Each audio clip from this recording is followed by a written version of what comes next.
Guarantee ಯೋಜನೆ ಕುರಿತು ರಾಯರೆಡ್ಡಿ ಅವರು ಹೇಳಿಕೆ ಕೊಟ್ಟಿದ್ರಲ್ಲ, ಗ್ಯಾರಂಟಿಗೆ ಹಣ ಸುರಿಯೋದು ಬಿಡಿ, ಅದನ್ನೇ ಅಭಿವೃದ್ಧಿ ಕೊಡಿ ಅಂತ ಹೇಳಿ. ಅದಕ್ಕೆ ಬೆಲ್ಲದವರು ವ್ಯಂಗ್ಯವಾಡಿದ್ದಾರೆ. ಏನಂತ? ರಾಜ್ಯದಲ್ಲಿ ನಡೆಯುತ್ತಿರುವ ಲೂಟಿ ಬಗ್ಗೆಯೂ ಮಾತನಾಡಲಿ.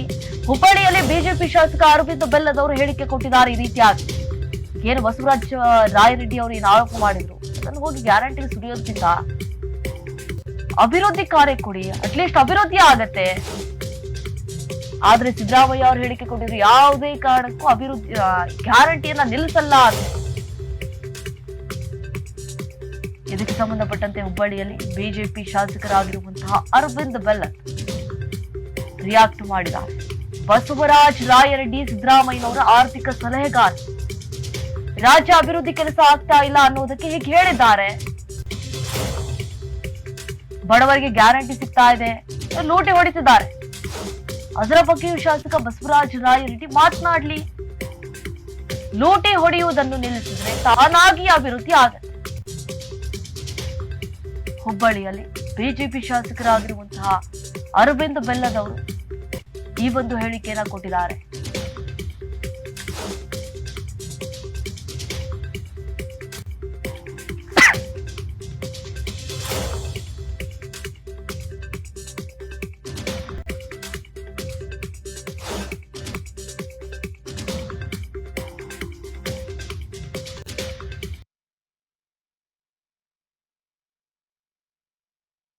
ಭ್ರಷ್ಟಾಚಾರ ಬೇರೆ ಇಲಾಖೆಯಲ್ಲಿ ಆಗೋದಕ್ಕೂ ಮತ್ತು ಶಿಕ್ಷಣ ಇಲಾಖೆಯಲ್ಲಿ ಆಗೋದಕ್ಕೂ ಬಹಳ ವ್ಯತ್ಯಾಸ ಇದೆ.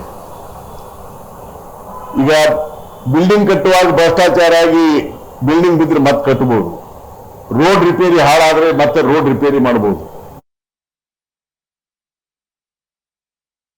ನೋಡ್ರಿ, ರಾಯರೆಡ್ಡಿ ಅವರು ಸಿದ್ದರಾಮಯ್ಯನವರ ಆರ್ಥಿಕ ಸಲಹೆಗಾರರು, ಅತ್ಯಂತ ಅನುಭವಿ ರಾಜಕಾರಣಿಗಳು. ತಮ್ಮ ಕ್ಷೇತ್ರದಲ್ಲೇ ಒಳ್ಳೆ ರೀತಿಯಿಂದ ಅಭಿವೃದ್ಧಿ ಕೆಲಸವನ್ನು ಕೂಡ ಅವರು ಮಾಡಿದ್ದಾರೆ.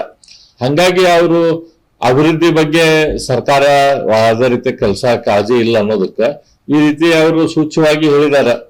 ಅಂದ್ರೆ ನಿಮ್ಗೆ ಅಭಿವೃದ್ಧಿ ಮಾಡಾತಿಲ್ಲ ಅನ್ನೋದು ಇವತ್ತು ಜನರಿಗೆ ಎಲ್ಲರಿಗೂ ಮೂಲೆಗೆ ಗೊತ್ತೈತಿ. ಅದನ್ನ ರಾಯರೆಡ್ಡಿ ಅವರು ಕೂಡ ಇವತ್ತು ಹೇಳಿದ್ದಾರೆ. ಬೇರೆ ಬೇರೆ ಎಲ್ಲ MLA ಗಳು, ಕಾಂಗ್ರೆಸ್ MLA ಗಳು ಹೇಳ್ತಿದ್ದಾರೆ. ನೋಡ್ರಿ, ಗ್ಯಾರಂಟಿ ಬಗ್ಗೆ ನಾವೇನ್ ಹೇಳೋದಿಲ್ಲ. ಬಡವರಿಗೆ ಗ್ಯಾರಂಟಿ ಹೋಗತೈತಿ, ಅದು ಹೋಗ್ಲಿ. ಆದ್ರೆ ಇವ್ರು ಸರ್ಕಾರದಾಗ ಏನ್ ಲೂಟಿ ಹೊಡೆಯತ್ತಾರಲ್ಲ, ಅದ್ ಲೂಟಿ ಹೊಡೆದ್ ನಿಲ್ಸಿದ್ರೆ ಅಭಿವೃದ್ಧಿ ಆಗ್ತೈತಿ. ಅದ್ರ ಬಗ್ಗೆ ರಾಯರೆಡ್ಡಿ ಅವರು ಮಾತಾಡೋದು ಅವಶ್ಯಕತೆ ಐತಿ. ಬೇರೆಯವರು ಮಾತಾಡ್ಯಾರ, ರಾಯರೆಡ್ಡಿ ಅವರು ಅದ್ರ ಬಗ್ಗೆ ಮಾತಾಡ್ಲಿರು, ಲೂಟಿ ಹೊಡೆಯೋದ್ರ ಬಗ್ಗೆ ಸ್ವಲ್ಪ.